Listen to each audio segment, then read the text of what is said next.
Hi friends, അസ്സലാമു അലൈക്കും. Welcome back to Jashi's cook book. Jashi's cook ബുക്കിലേക്ക് എല്ലാവർക്കും സ്വാഗതം.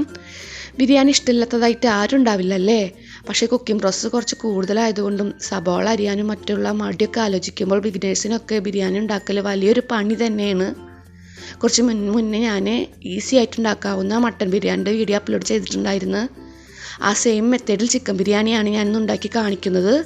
അപ്പോൾ നമുക്ക് എങ്ങനെയാണ് ബിരിയാണി ഉണ്ടാക്കുന്നത് നോക്കാം. അതിന് മുന്നേ എന്നും പറയുന്ന പോലെ തന്നെ എൻ്റെ വീഡിയോ ആദ്യമായിട്ട് കാണുന്നവരും സബ്സ്ക്രൈബ് ചെയ്യാതെ എൻ്റെ വീഡിയോ സ്ഥിരമായിട്ട് കണ്ടുകൊണ്ടിരിക്കുന്നവരൊക്കെ ദയവായി എൻ്റെ ചാനലൊന്ന് സബ്സ്ക്രൈബ് ചെയ്തേക്കണേ. ആദ്യം നമുക്ക് സവാള ഒന്ന് ഫ്രൈ ചെയ്തെടുക്കാം. ഞാൻ 2 കിലോ ചിക്കൻ വെച്ചിട്ടാണ് ബിരിയാണി ഉണ്ടാക്കുന്നത്. അതിലേക്ക് ഞാൻ 3 വലിയ സവാള ഫ്രൈ ചെയ്യാൻ വേണ്ടി എടുത്തിട്ടുണ്ട്. 4 ടേബിൾ സ്പൂൺ നെയ്യും ബാക്കി ഓയിലും ചേർത്താണ് ഞാൻ സവാള ഫ്രൈ ചെയ്യുന്നത്. ഫുഡ് പ്രോസസ്സറൊന്നും ഇല്ലെങ്കിൽ ഫ്രൈ ചെയ്യാൻ എന്തായാലും സവാള നൈസായിട്ടൊന്ന് അരിഞ്ഞെടുക്കേണ്ടി തന്നെ വരും. പക്ഷേ ബാക്കി മസാല ഉണ്ടാക്കാൻ നമുക്ക് സവാള അരിയേണ്ട ആവശ്യമില്ല. സവാള, ഇഞ്ചി, വെളുത്തുള്ളി, പച്ചമുളക് ഇവയൊക്കെ ഒരുമിച്ചിട്ട് ചതച്ചിട്ടാണ് നമ്മൾ മസാല ഉണ്ടാക്കുന്നത്.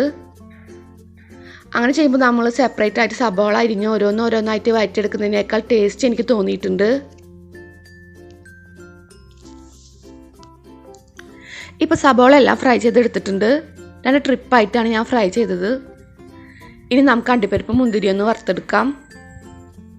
അണ്ടിപ്പരിപ്പ് മുന്തിരിയൊക്കെ നിങ്ങളുടെ ഇഷ്ടത്തിനനുസരിച്ച് ചേർക്കാം കേട്ടോ. ഞാൻ എപ്പോഴും ബിരിയാണിയിൽ അണ്ടിപ്പരിപ്പിനേക്കാൾ കൂടുതൽ മുന്തിരി ചേർക്കാറുണ്ട്. പായസത്തിലൊക്കെ നേരെ തിരിച്ചും അണ്ടിപ്പരിപ്പാണ് കൂടുതൽ ചേർക്കാറുള്ളത്. അത് രണ്ടും ഫ്രൈ ചെയ്തെടുത്താൽ പിന്നെ നമുക്ക് മസാല ഉണ്ടാക്കാൻ തുടങ്ങാം. അതിനായിട്ട് 8 മീഡിയം സൈസിലുള്ള സബോള, 2 കുടം വെളുത്തുള്ളി, 3 കഷ്ണം ഇഞ്ചി, പിന്നെ നിങ്ങൾക്ക് എത്രയാണ് എരിവ് വേണ്ടത് അതിനനുസരിച്ച് പച്ചമുളക് എടുക്കാം. ഞാൻ എല്ലാം കൂടെ ഒരുമിച്ച് ചോപ്പറിലിട്ട് നന്നായി ഒന്ന് ചോപ്പ് ചെയ്തെടുക്കുകയാണ് ചെയ്യുന്നത്. നിങ്ങളിൽ ചെറിയ മിക്സിയാണുള്ളതെങ്കിൽ ഓരോന്നും സെപ്പറേറ്റ് ആയിട്ടൊന്ന് ക്രഷ് ചെയ്തെടുത്താൽ മതി. കൂടുതലായിട്ട് അരഞ്ഞു പോകാതിരിക്കാൻ ശ്രദ്ധിക്കുക. ഇനി നമുക്ക് ബിരിയാണി വെക്കാനുള്ള വലിയ ചെമ്പ് ചൂടാക്കാം. അതിലേക്ക് നമുക്ക് സബോള ഫ്രൈ ചെയ്യാൻ ഉപയോഗിച്ച നെയ്യിൻ്റെ ഓയിലിൻ്റെ മിക്സ് പകുതി ചേർത്തെടുത്ത് ചൂടായാൽ ചോപ്പ് ചെയ്ത് വെച്ചിരിക്കുന്ന എല്ലാം അതും ഒരുമിച്ച് ചേർത്ത് കൊടുക്കാം.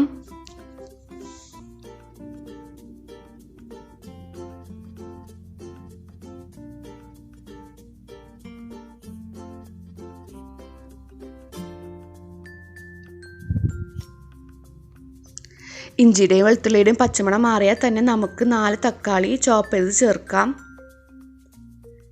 ഇനി നമുക്ക് എല്ലാം കൂടെ നല്ലോണം സമയമെടുത്ത് തന്നെ നന്നായി ഒന്ന് വഴറ്റിയെടുക്കണം.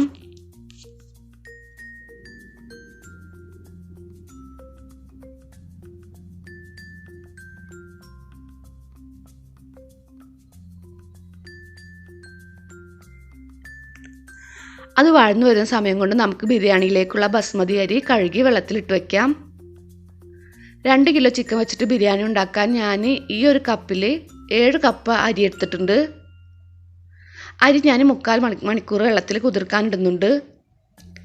എല്ലാ അരിയും ഒരുപോലെ ആയിരിക്കില്ല. ചില അരിയൊന്നും വെള്ളത്തിലിട്ട് വെക്കേണ്ട ആവശ്യം തന്നെ ഉണ്ടാവില്ല. എന്നാൽ ചില അരി 1/2 മണിക്കൂറെങ്കിലും വെള്ളത്തിലിട്ട് വെക്കേണ്ടി വരും. അപ്പോൾ നിങ്ങൾ ഉപയോഗിക്കുന്ന അരിക്കനുസരിച്ച് വെള്ളത്തിൽ കുതിർക്കാൻ ഇടുന്ന സമയം കൂട്ടുകയും കുറയ്ക്കുകയൊക്കെ ചെയ്യാം കേട്ടോ. ഇപ്പോൾ സബോള നന്നായി വഴന്ന് തക്കാളിയൊക്കെ നല്ല പോലെ ഉടഞ്ഞു വന്നിട്ടുണ്ട്. ഇനി അതിലേക്ക് നമുക്ക് 2 ടേബിൾ സ്പൂൺ ഗരം മസാലപ്പൊടി ചേർത്ത് മൂപ്പിക്കാം. അതിനുശേഷം 1/4 ടേബിൾ സ്പൂൺ മഞ്ഞൾപ്പൊടിയും ചേർത്ത് കൊടുക്കാം. ബിരിയാണി ഉണ്ടാക്കുമ്പോൾ വേറെ പൊടികളൊന്നും തന്നെ ഞാൻ ചേർക്കാറില്ല. പൊടികൾ 2 മൂത്ത് വന്നാൽ പിന്നെ നമുക്ക് അതിലേക്ക് ചേർക്കേണ്ടത് 1/2 കപ്പ് മല്ലിയിലയും 1/2 കപ്പ് പുതിനയിലയും ആണ്.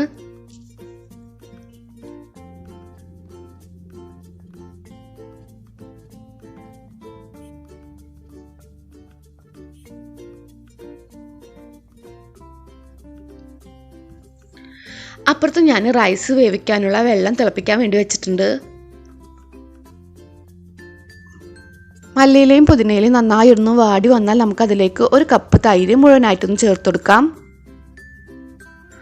അത് നന്നായി ഒന്ന് ഇളക്കി യോജിപ്പിച്ച് കൊടുക്കണം. എന്നിട്ട് അതിലേക്ക് നമുക്ക് കഴുകി വൃത്തിയാക്കി വെള്ളം വാർത്ത് വെച്ചിരിക്കുന്ന 2 കിലോ ചിക്കൻ ചേർത്ത് കൊടുക്കാം. ഞാൻ മീഡിയം സൈസ് കഷ്ണങ്ങളാക്കിയിട്ടാണ് കട്ട് ചെയ്തിട്ടുള്ളത്. ഇനി നമുക്കതിലേക്ക് ആവശ്യത്തിന് ഉപ്പും ചേർത്ത് നല്ല പോലെ മിക്സ് ചെയ്തതിന് ശേഷം ചിക്കൻ ഒന്ന് മൂടി വെച്ച് വേവിക്കാം.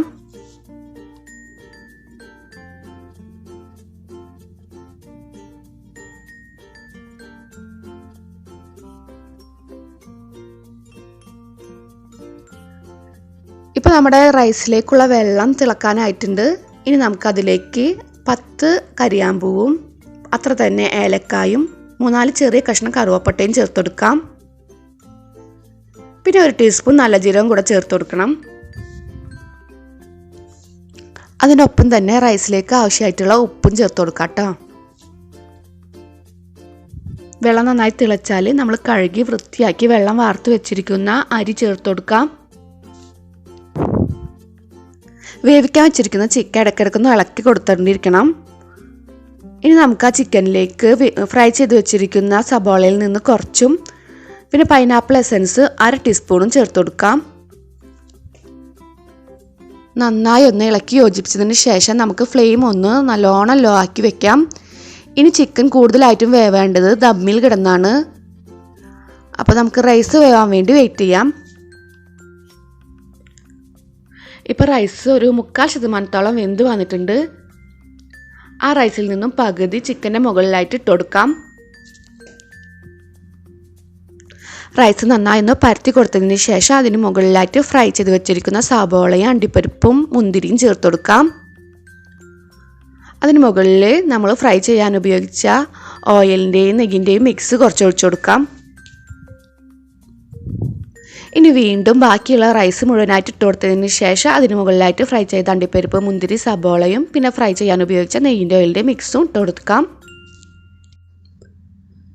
ഇനി നമുക്ക് അലുമിനിയം ഫോയിൽ കൊണ്ട് നന്നായി ഒന്ന് കവർ ചെയ്തതിന് ശേഷം 1/2 മണിക്കൂർ ലോ ഫ്ലെയിമിലൊന്ന് ദം ചെയ്തെടുക്കണം.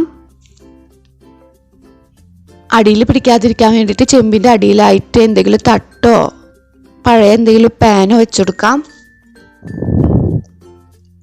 1/2 മണിക്കൂർ കഴിഞ്ഞാൽ ഫ്ലെയിം ഓഫാക്കി 10-15 മിനിറ്റും കൂടി കഴിഞ്ഞാൽ നമുക്ക് അലുമിനിയം ഫോയിൽ മാറ്റി നല്ല പോലെ മിക്സ് ചെയ്തതിന് ശേഷം സെർവ് ചെയ്യാം. അപ്പോൾ ഈ ഒരു മെത്തേഡ് എല്ലാവരും ഒന്ന് ട്രൈ ചെയ്ത് നോക്കുക. നിങ്ങൾക്ക് തീർച്ചയായിട്ടും ഇഷ്ടപ്പെടും. ഞാനിതിന് മുന്നേ അപ്ലോഡ് ചെയ്തിട്ടുള്ള മട്ടൻ ബിരിയാണിയുടെ ലിങ്ക് ഞാൻ താഴെ ഡിസ്ക്രിപ്ഷൻ ബോക്സിൽ കൊടുക്കാം. അതൊന്നും എല്ലാവരും ഒന്ന് കണ്ടു നോക്കണേ. അതിൽ ഞാൻ കുറച്ചുകൂടെ ഡീറ്റെയിൽ ആയിട്ട് പറഞ്ഞിട്ടുണ്ട്. ഉണ്ടാക്കി നോക്കിയിട്ട് അഭിപ്രായം പറയണം. അതുപോലെ തന്നെ വീഡിയോ ഇഷ്ടപ്പെട്ടാൽ വീഡിയോ ഷെയർ ചെയ്യാനും മറക്കണ്ട. ഇൻഷാ അല്ലാഹ് അടുത്ത ഈസിയും ടേസ്റ്റിയുമായ റെസിപ്പിയുമായ അടുത്ത വീഡിയോയിലൂടെ കാണുന്നതുവരേക്കും ബൈ. അസ്സലാമു അലൈക്കും.